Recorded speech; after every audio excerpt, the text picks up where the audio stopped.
It was the fall of 1972, and the greatest singer alive could not make a sound. Not a note, not a word. Not even a whisper without pain shooting through his throat, in a way that made him understand, for the first time in his life, what it would mean to lose the thing that had always been there.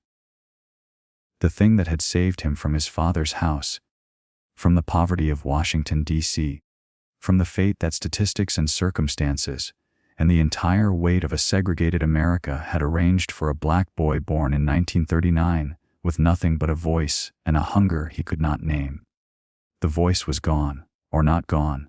The doctors were careful about the word gone. Careful in the way that doctors are careful when they are not entirely sure what they are looking at and what it is going to mean. They said damaged. They said strained beyond what the tissue could sustain.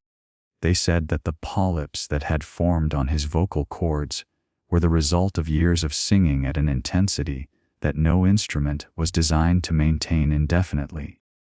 The years of screaming and pleading and pouring everything he had into microphones night after night without the rest and the care that the voice required. They said he needed surgery. They said that after the surgery, he needed to be completely silent for weeks. No singing, no speaking above a whisper. Nothing that would put pressure on the tissue while it healed. And one of them, not the most senior, not the one with the most authority in the room, but the one who was looking at the scans with an expression that Marvin read before the man said anything, said something that the others did not directly contradict. He said there is no guarantee it comes back the same. He meant the voice. He meant the specific instrument that had produced What's Going On, and I heard it through the grapevine, and every other record that Marvin Gaye had made in the decade since he had walked into Hitsville, USA, and changed American music. He meant the thing that Berry Gordy had built a significant portion of his empire around, that millions of people had bought records to hear, that had become so recognizable and so beloved that it occupied a category of its own in the landscape of American sound. There is no guarantee it comes back the same. Marvin sat with this the way he sat with everything, not reacting on the surface, letting it go down and find its level, waiting for the full shape of what he was facing to become visible before he decided how to respond. He had learned this way of processing difficulty in his father's house, where reacting immediately to whatever his father had done or said was dangerous, and where the ability to hold still and observe was the skill that kept you safest. He held still, he observed, and what he saw, when he looked honestly at what the doctor's words actually meant, was something that the music industry around him was not yet able to see. He saw an opportunity, not in the cynical sense, not an opportunity for commercial calculation or strategic repositioning, an opportunity in the deeper sense of a forced confrontation with something he had been approaching for years, but had never quite been able to reach.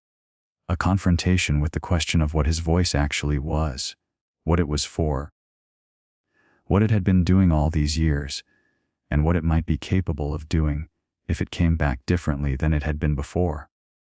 He had been singing at full intensity for a decade. He had been screaming and pleading and pouring himself into microphones with a completeness that left him, after every performance, both exhilarated and depleted in ways that were becoming harder to recover from. The voice was a tool he had been using at maximum capacity without adequate rest, and the tool had broken.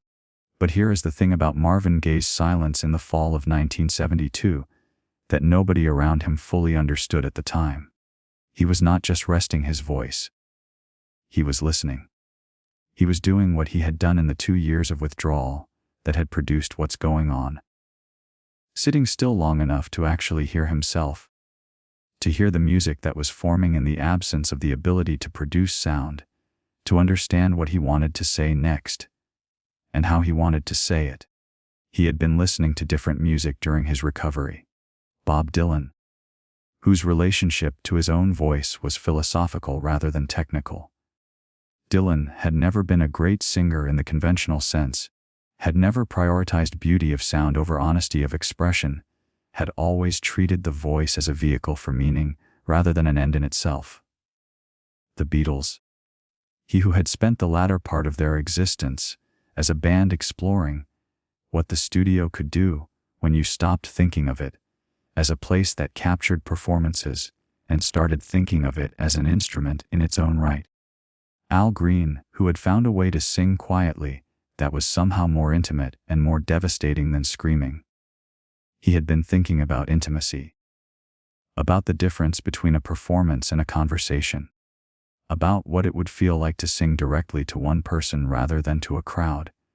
Not the romantic cliché of it, not the ballad tradition of the love song addressed to an imaginary beloved, but the actual experience of two people in a room.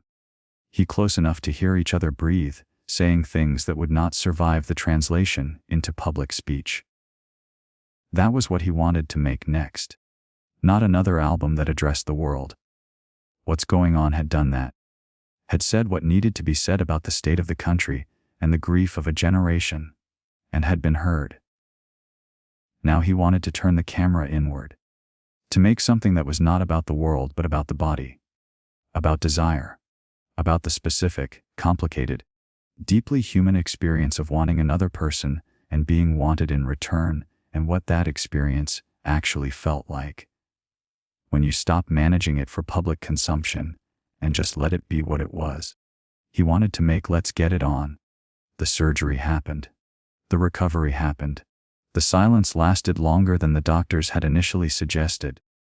Because the tissue was more damaged than the initial assessment had indicated, and healing required more time than anyone had planned for. Marvin was patient in a way that people who knew him found almost uncharacteristic. He was not, by nature, a patient man. He was restless, hungry, constitutionally unsuited to inaction. But the silence gave him something he had not had since before the What's Going On battle, since before Tammy's collapse, since before the years of pressure and grief, and the relentless demands of a career that had never given him adequate space to simply be. It gave him time to think about what he wanted to say. He had met Ed Townsend, the songwriter and producer who would become his primary collaborator on the new album. Townsend was a different kind of musician from the people Marvin had worked with at Motown. Less interested in the commercial architecture of a hit record. More interested in the emotional architecture of a piece of music that told a complete truth. He and Marvin began having conversations, long conversations, about what the album was going to be about, and what it was going to require from Marvin as a singer, and as a person. Those conversations were not comfortable. Townsend pushed Marvin to be specific, not about desire in the general, romanticized sense that love songs usually addressed, but about his own desire, his own experience, his own specific relationship to the wanting and being wanted that he was trying to put into music. He pushed Marvin to stop performing and start confessing. Marvin pushed back. He was a private man in the ways that matter. The public Marvin, the performer. The artist who could stand in front of 50,000 people and make them feel that he was singing directly to them, was not the same as the private Marvin. The man who found genuine vulnerability considerably more difficult than the performance of vulnerability. The performance of vulnerability was something he had been doing since childhood. Since the first time he had stood in a church choir and discovered that opening himself up in music was the safest way to be seen. But the real thing, the actual exposure of what he wanted and what he was afraid of and what he needed, that was harder. Townsend said, "That's what the album needs to be." Marvin said, "I know." And then he went into the studio and did it. The voice came back. Not immediately, not smoothly. Not in the clean linear progression from damaged to healed that the medical narrative implied. It came back in stages with setbacks. With days when it seemed as fragile as the doctors had warned and days when it seemed to be doing things it had not done before, finding registers and textures that the previous decade of full intensity singing had not produced. It came back quieter, not weaker, quieter, more controlled, more aware of its own capacity and its own limits in a way that the pre-surgery voice had never needed to be, because the pre-surgery voice had never been confronted with the reality of its own fragility. And in the quietness, something new was visible. Something that had always been there, but that the intensity of his earlier work had, in a sense, obscured. A tenderness. A specificity of feeling that needed space and softness to be audible, that could not survive the screaming and the pleading, but that emerged, fully and devastatingly, when Marvin Gaye sang quietly in a room with the lights low and the microphone close. Let's Get It On was recorded in 1973. The sessions were unlike anything Marvin had experienced before. Not the Motown assembly line.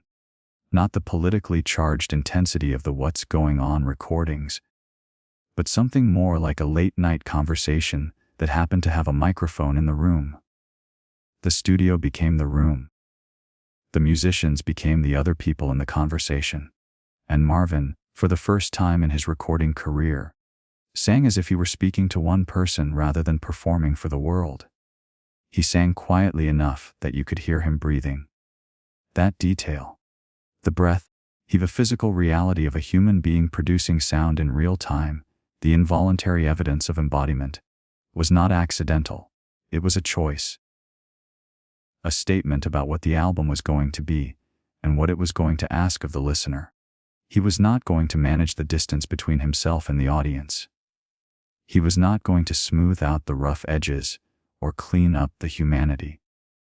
He was going to let you hear that he was in the room, that he was real, that the desire he was singing about was his actual desire and not a performed approximation of it.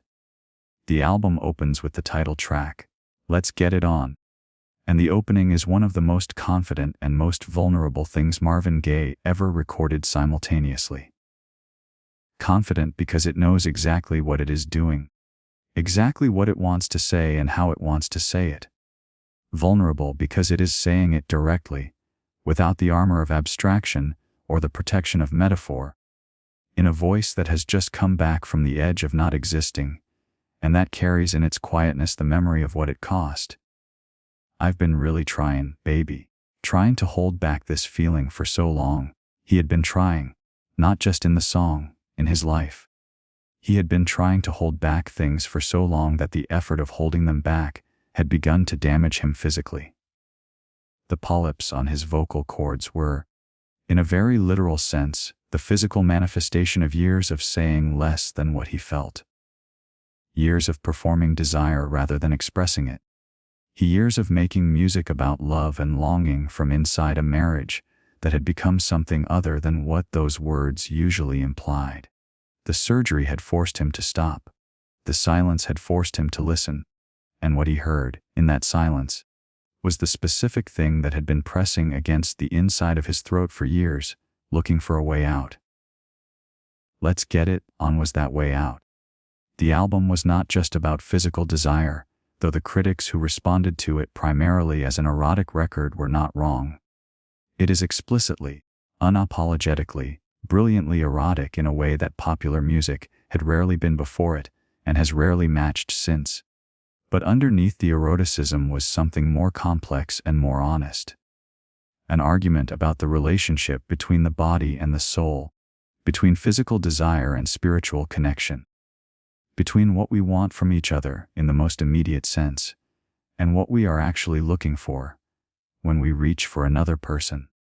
Marvin had grown up in a Pentecostal household where the body was suspect and desire was sin, and the proper orientation of a righteous person was away from physical pleasure and towards spiritual elevation. He had internalized this framework even as he had rejected it. The way children always internalize the deepest convictions of their parents, even when they spend their adult lives arguing against them. Let's Get It On was his argument. Not against the body, for it. Not against the sacred, for the possibility that the sacred and the physical were not opposites. That desire was not the enemy of grace but could be, in the right conditions, a form of it. That two people reaching for each other in the dark were doing something that had a spiritual dimension alongside its physical one. That love in the body was continuous with love in the soul, rather than contradictory to it. This was radical in ways that the album's surface pleasures can obscure. It was a theological argument disguised as a love song. It was a man who had grown up being told that his body was dangerous, using his recovered voice to insist on the sanctity of embodiment. Berry Gordy loved it. This time there was no battle, no refusal, no threat of legal action. Gordy heard the recordings and heard what he had always known was inside Marvin Gaye. The voice, yes, but also the vision. The understanding of how to make music that reached people where they actually lived, rather than where they were supposed to live. He heard an album that was going to sell, yes, but he also heard something more. He heard what the doctor's warning had produced. He heard what the silence had built. The album was released in August 1973. It reached number 2 on the Billboard 200 and number 1 on the R&B charts. The title track was a massive hit, one of the most recognizable songs Marvin Gaye ever recorded. But the critical response went beyond the commercial success. Critics who had spent the previous 2 years writing about What's Going On as a work of social philosophy were now writing about Let's Get It On as a work of a different kind of philosophy, no less serious for being concerned with desire rather than politics. What the critics were responding to, without always being able to name it precisely, was the voice itself, the way it had come back, what the surgery and the silence had done to it and in it, the quality of presence that had emerged from the enforced quietness, the sense that when Marvin Gaye sang on Let's Get It On, he was more fully in the room than he had been on any previous recording, more physically real, more specifically himself rather than the performance of himself that the previous decade had sometimes produced. The doctor had said there was no guarantee it would come back the same. It did not come back the same. It came back better. Not technically better. The range was arguably slightly reduced, the top of the voice slightly less certain than it had been before the surgery. But better in the sense that mattered most, the sense that the music itself was pointing toward. It came back truer. More specifically Marvin's and less the instrument that the industry had been deploying for a decade. Less managed, less controlled. Less concerned with maintaining the distance between the singer and the audience that professional performance usually requires. More present, more vulnerable. More willing to let the listener hear that there was a person behind the voice, and that the person was genuinely feeling the things the voice was expressing. He had lost the voice that could shout from the mountaintop. He had found the voice that could whisper in the dark. And the voice that could whisper in the dark turned out to be the most powerful thing he had ever had. In the decades since Let's Get It On was released, it has become one of the most referenced and most influential albums in the history of popular music. Its approach to desire, explicit and spiritual simultaneously, physical and philosophical in the same breath, set a template that generations of artists have returned to and drawn from.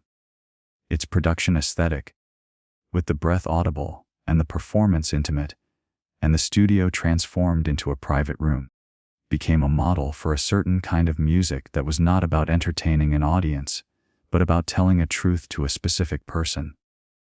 More than anything, it proved something that the doctor's warning had made it possible to prove. It proved that a voice is not just a physical instrument. It is a form of consciousness. It carries not just sound but the specific, irreplaceable content of the person who produces it. Their history, their wounds, their desires, their understanding of what matters and why. When that voice is damaged and repaired, what comes back is not the original instrument restored to its previous specifications. What comes back is something that has been through the fire and knows it, and that knowledge changes what the voice is capable of saying. Marvin Gaye's voice was warned against. The doctors looked at the scans and said the words that were meant to prepare him for the possibility that the thing he had built his life around might not fully return. He listened. He was silent. He waited. And then he opened his mouth and sang more quietly, and more honestly and more completely than he had ever sung before. The doctors were wrong about what the voice could do. But they were right that it would not come back the same. It came back truer. And the truth it told, in those sessions in 1973, in that studio where Marvin Gaye sang quietly enough that you could hear him breathing, is still traveling, still finding the people it was meant to find, still doing what Marvin Gaye's voice had always been designed to do. From the first day he stood in a church in Washington, D.C., and made the old women stop fanning themselves and stare. Still telling the truth, just more quietly than before, and somehow impossibly more completely. If this story moved you, if you felt something hearing about a man who lost his voice and found something truer when it returned, subscribe and hit that like button. Share this video with someone who has lost something and needs to be reminded that what comes back after loss is sometimes more honest than what was there before. Leave a comment telling us, what does Marvin Gaye's music mean to you? Ring that notification bell so you never miss another story about the legends who changed music forever. We will see you in the next one.